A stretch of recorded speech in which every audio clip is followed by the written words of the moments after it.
Welcome, everyone. I'm Alfred Lamarant Weber, and it's a great privilege and pleasure today to be with author, researcher, astronomer Ella LeBain, who is the author of a six-book series, Who's Who in the Cosmic Zoo, a guide to ETs, aliens, gods, and angels, that's available now widely on Amazon and at who's who in the cosmic zoo.com. Ella is originally from New York City and was educated in Israel. She received a social science degree from the Biological Research Center of the Negev in 1979, where she was schooled in Biblical Hebrew, and then went on to receive an astronomy degree from the Hayden Planetarium in New York City in 1962. Ella was, no, excuse me, 1982. 82. Yeah, She would have I, been I would have been 1 year 1 year old. old. Okay.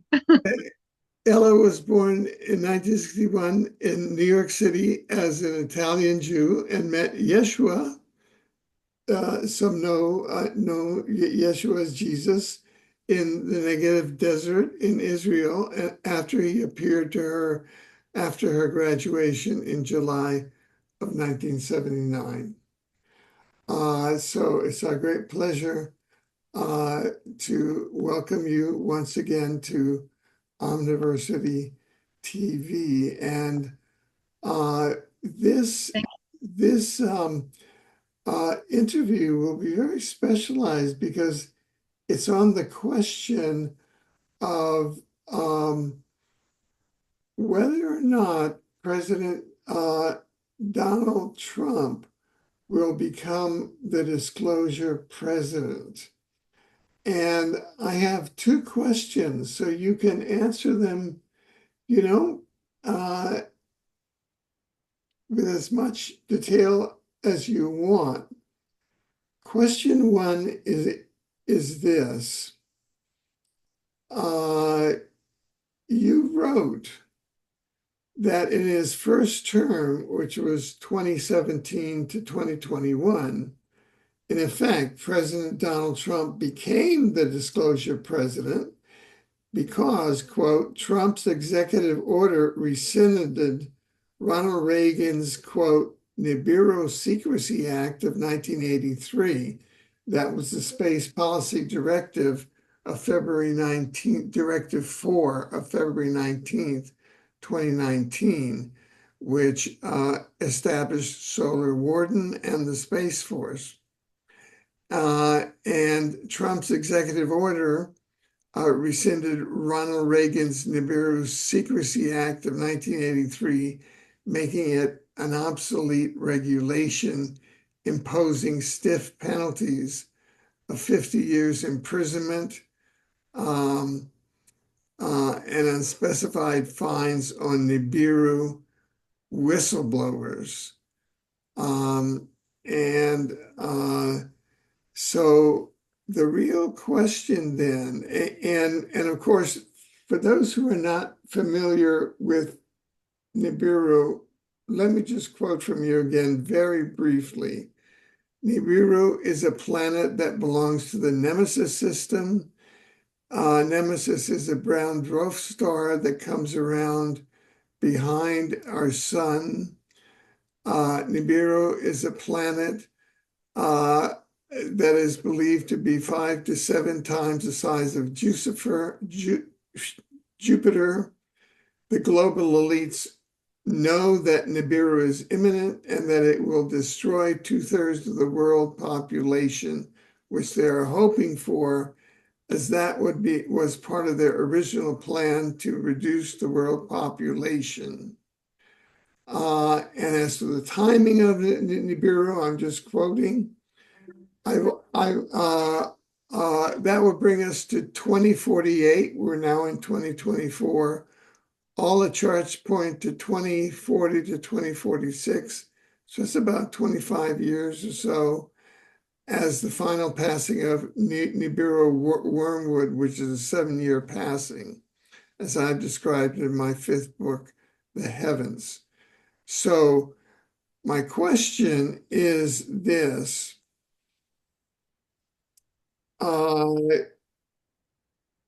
What about Nibiru? Would you describe that all space disclosure, etc., really flows from President Trump's executive order now making Nibiru public, that the UAP process is more cover up by the deep state and the Vatican, and what's going to happen now in Trump 2.0 when Nibiru is now out in the public? So that's a multi-part question, but over to you. Well, thank you for having me, Alfred. It's always good to talk to you. And yes, it's multi-layered too, the answer. So, you quoted the executive order, and that's right. You asked about Trump being the disclosure president, and that's right. But there's another executive order that really crowns his first presidency because of what he put into the COVID relief bill in December 27th of 2020. And he basically put an EO there ordering the government to disclose, to give them a report, to report to Congress. They had 180 days, which made it June 27th of 2021, to report what they knew about UFOs.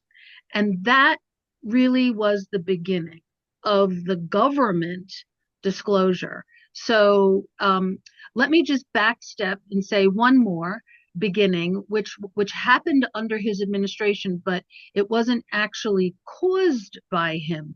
The EO was, but December of 2017, when the New York Times article came out with Leslie Kean, that was written by Leslie Kean and Ralph Blumenthal, that really was the beginning of the disclosure era. But it wasn't until 3 years later when he put that EO in the COVID relief bill, which was the last executive order, really, because then they took the presidency away from him. Okay, so for the last 4 years, then Congress decided, okay, once they got that report, it was pretty much redacted. It was 9 pages. That began the whole process that we're in right now. Then Congress decided to start taking this seriously, and they had their first whistleblower hearing in July of 2023, and the second one was last week. And now they're lit. I mean, like, Nancy Mace is lit. She is determined to get to the bottom of this because Congress controls the purse strings, and they know that millions, trillions, billions, like unimaginable amounts of money is going into these programs, and Congress doesn't even know what they're paying for. So that's a big motivation to get to the truth about what they're hiding. They know, and if anyone's listening to any of the interviews the past week, especially Nancy Mace, because she's the chairwoman of the UAP hearing, they know that different government people and departments have been lying to them.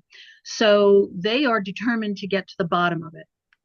Okay, so we've had several layers of disclosure. Okay, we know that they've admitted that there is a crash retrieval program, reverse engineering, biologics, meaning alien bodies, non-human intelligence, that they have recovered. So at least we know that, and we know that we're not alone. So the next step is to get, this is what the disclosure movement, which is another interesting thing to watch, because the UFO community, as you know, has been divided for a long time. Now everyone seems to be working together, coming together in a common shared goal to get to the truth, okay, to get the government to come to the truth, okay? We a lot of us have already known what's been going on for a long time. We just want them to say so, okay, and tell us what they know. So one of the big walls that they keep hitting is the NDAs. So all these whistleblowers are under non-disclosure agreements. So I think a couple of big takeaways from this last hearing was that the new Paradigm Institute, which is Danny Sheehan's group, and uh, the Paradigm Institute, Steve Bassett, and MUFON have all teamed up together to basically, push this and, citizen disclosure and all that. But Danny Sheehan's goal, because he represents Lou Elizondo, is to wait for President Trump to get inaugurated on January 20th and petition him to use his executive power to dissolve the NDAs of the whistleblowers so they can speak to Congress. So this is their goal. It's kind of a multi-pronged approach, because if anyone's been listening to the hearings, the whistleblowers can't answer certain questions because of their NDA. So if we get that out of the way, then maybe they can talk to Congress.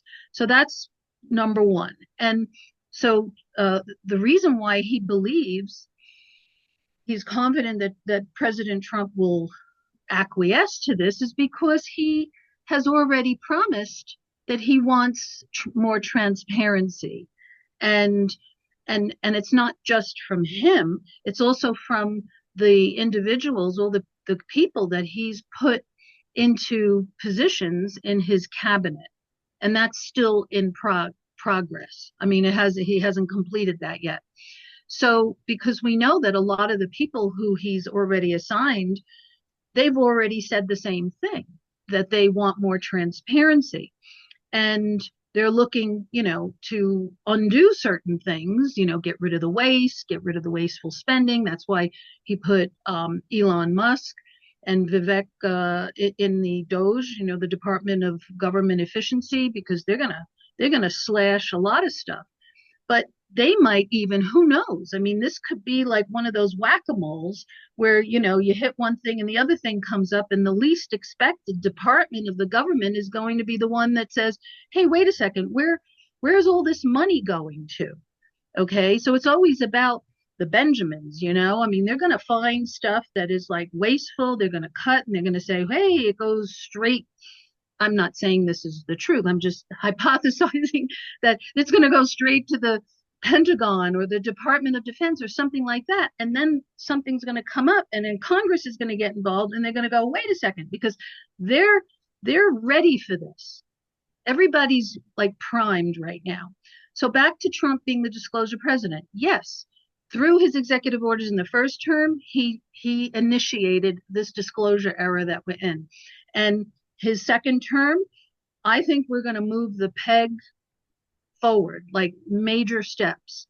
And there's going to be stuff coming down, stuff you and I have already known about, but the public needs to know. So when you come out and you tell the public these things, they go, huh, what, where? Because they're not following it like we've been all these years. So that's why the alliance, I think, is really good, that between the Paradigm Institute and MUFON, because they're helping the public, they're helping citizens get involved, and encouraging them to call their Congress people and say, hey, we want you to advocate for us and get to the bottom of this. What's going on? So I think we've made a lot of progress over the past 4 years because of the fact that Congress is involved. I mean, it's like the headlines are things that if we had seen or heard about this 10 years ago, 20 years ago, people would say, no, that they couldn't believe that could ever happen, but it's happening. So I personally think that genie is out of the bottle and it's not going back in. And President Trump, by either accident or by design, That's up to people to decide, whether it's like a God thing. He's put in that position and he's inheriting this. He's inheriting this. So he's going to deal with it. And he knows a lot more than people give him credit for. Okay. He pretends on the outside to be, like, yeah, it's interesting. Everybody keeps asking me these questions. I don't know. He pretends like he doesn't believe because he knows he knows. I'm not saying he knows everything, but he knows more than what people give him credit for about what the government knows. Like he made comments on different shows about what happened at Roswell and how interesting that was and how he can't talk about it when his son, Don Jr., interviewed him on Father's Day. I think it was 2019, and asked him, "So can you tell us what you know?" And so it's not what he said, it's what he didn't say and what he was protecting. So suffice to say that, he knows what's going on. I don't think he's the one that's going to give the announcement. Like Steve Bassett is waiting for the president to get up and say, "Hey, by the way, everybody, we're in contact with aliens. We're not alone. We have this, that, and that's not going to happen. It's going to go through these other channels." But because of executive orders, because of his leadership, because of the people that he's putting into these key cabinet positions who have already said they want transparency, it's all going to happen. Right, right. Now, let me take a follow-up question here. And the follow-up question is really to take Nibiru, which you seem to have a leadership position on, at least in book six of your six book series. Heaven's Witness is book six, Connecting the Dots to Mazzaroth and End Times Prophecy. And Nibiru, I know that you have a resistance to naming a time, but I've seen the year 2046 now a number of times in print. There's books out that say 2046. That's about, let's say, 25 years down the road. And you're talking about figures that are bandied about of 2/3 of the Earth's population being destroyed. And from a contingency planning, you would think that all institutions from the United Nations on down would throw everything out. All of our secret relations, Israel and the United States with the Galactic Federation, supposedly we'd be planning. You yourself have stated publicly that Yeshua has said that he's coming with Nibiru. So what do you think will be happening? Is Trump, what do you think? That it seems to me that is the prime concern. That is the top concern.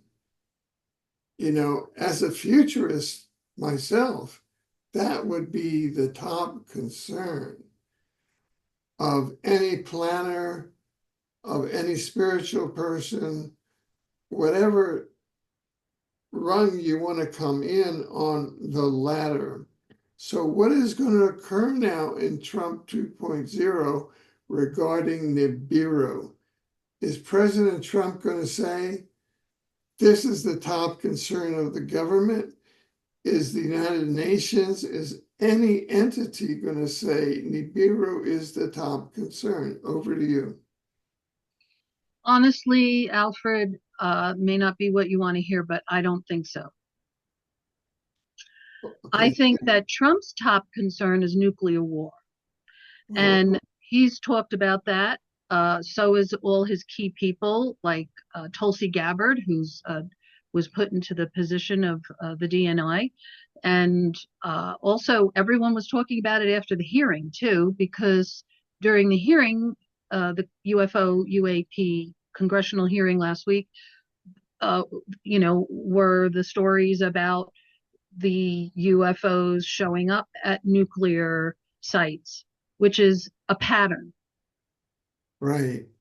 And Robert Salas, another whistleblower who has come forward a while ago, but continues to be part of this conversation because he witnessed it. He was on, duty when it happened. So I think this is the main concern of all the government officials. Now, with respect to Trump, Space Force, he created Space Force, sixth arm of the U.S. military, back in his first term. And I think Space Force is going to be front and center in his second term.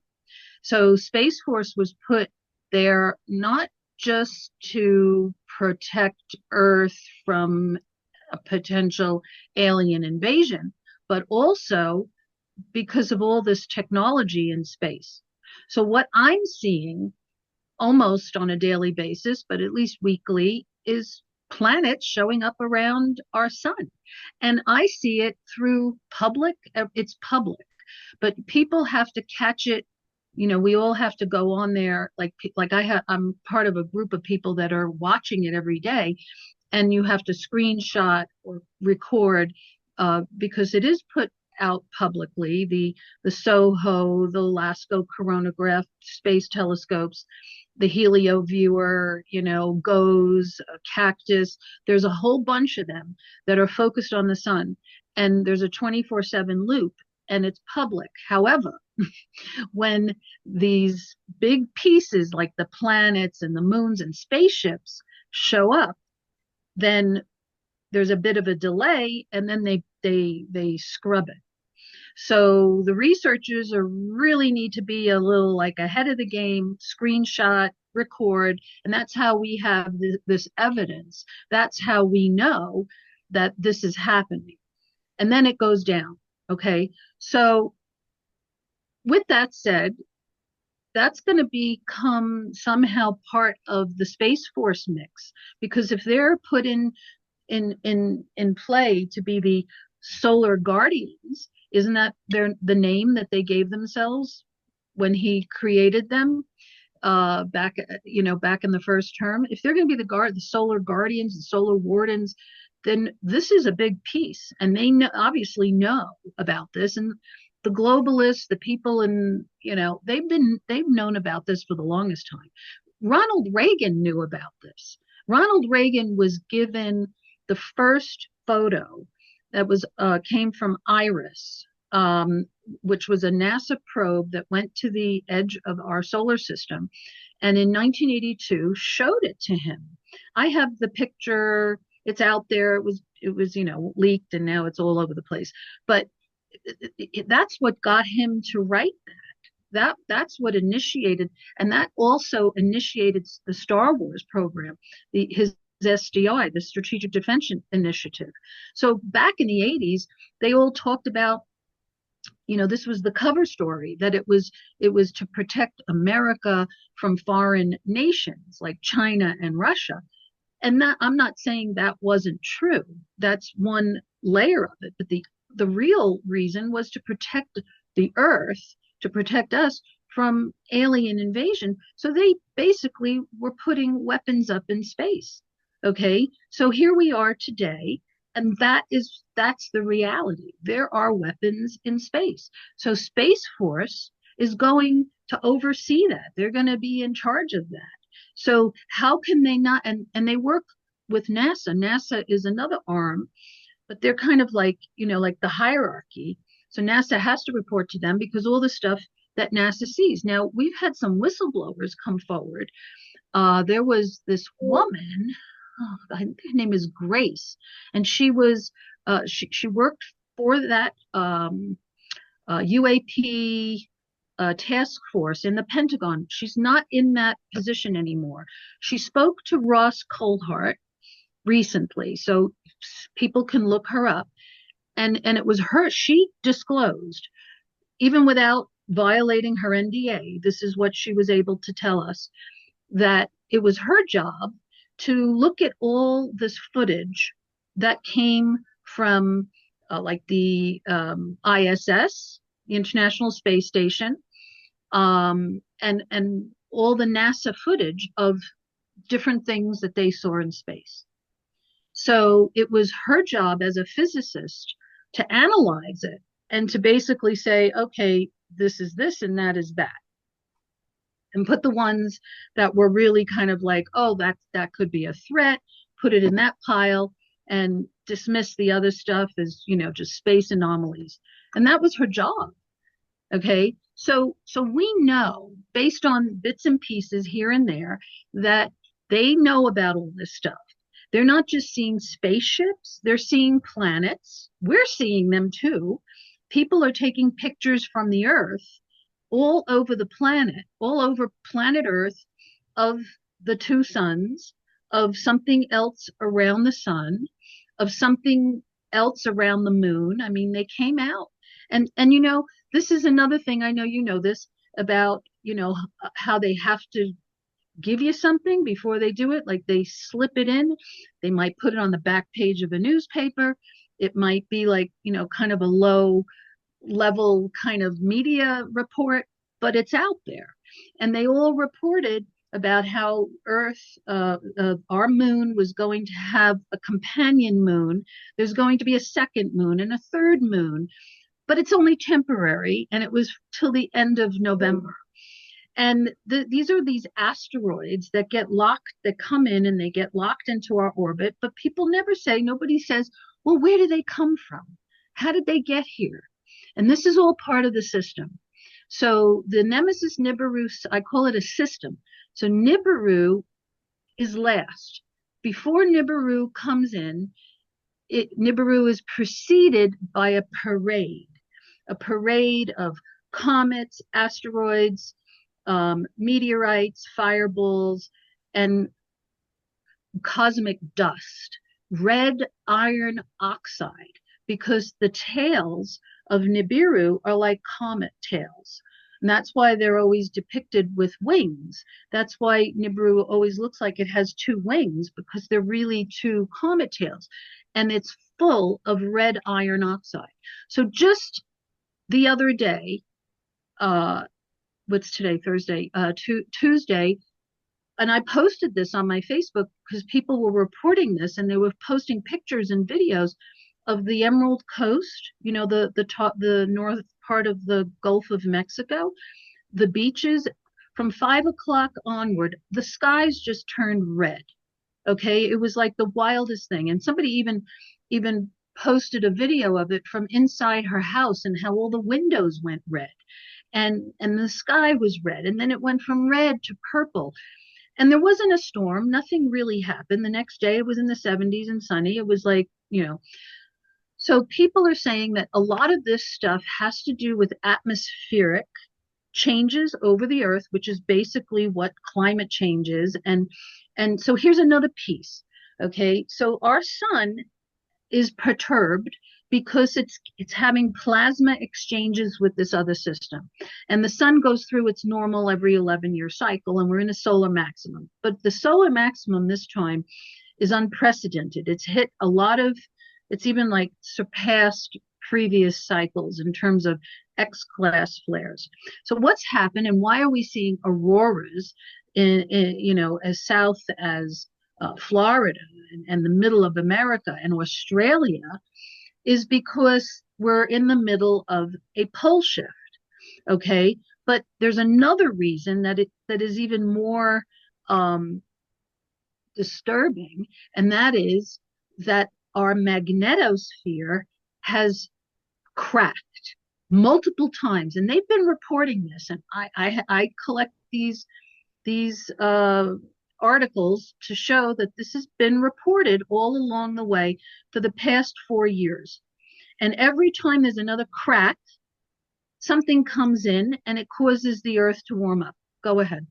Well, yeah, we just have about 15 seconds left in this segment, but if you were to take a sentence to describe President Donald Trump's role at the end of his 4-year term as a disclosure president, what words would you use? After this term that's coming up, or the first term? After the 4-year term. I'm asking you to predict. Oh, well, wow. Okay.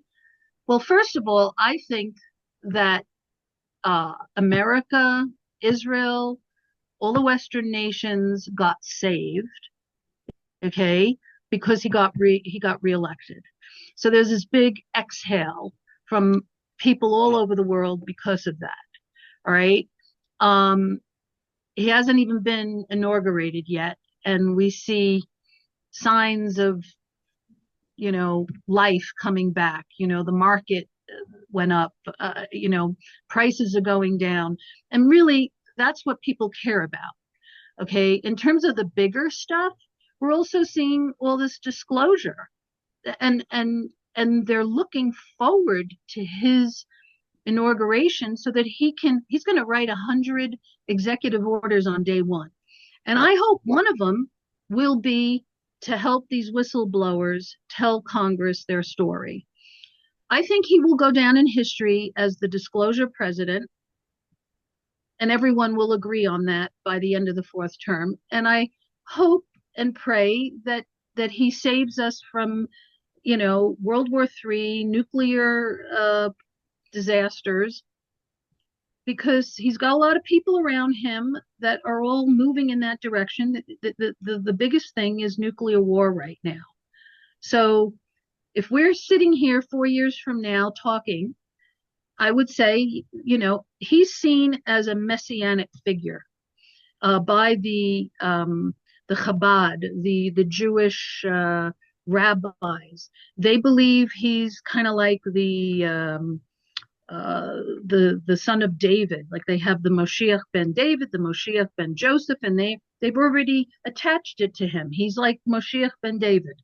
So if he is who they believe he is, then we'll be, God willing, talking in 4 years from now and say he saved the earth from this, that, and the other thing because of his policies. That's I'm hoping and praying for. I don't really make predictions. You know that, right? Yeah. Well, thank you very much, and thank you, and I hope that we can come to you from time to time to evaluate how President Trump is doing. So thank you very much. I'd be happy to. Yes, of course. You're welcome. Thank you for having me. Thank you.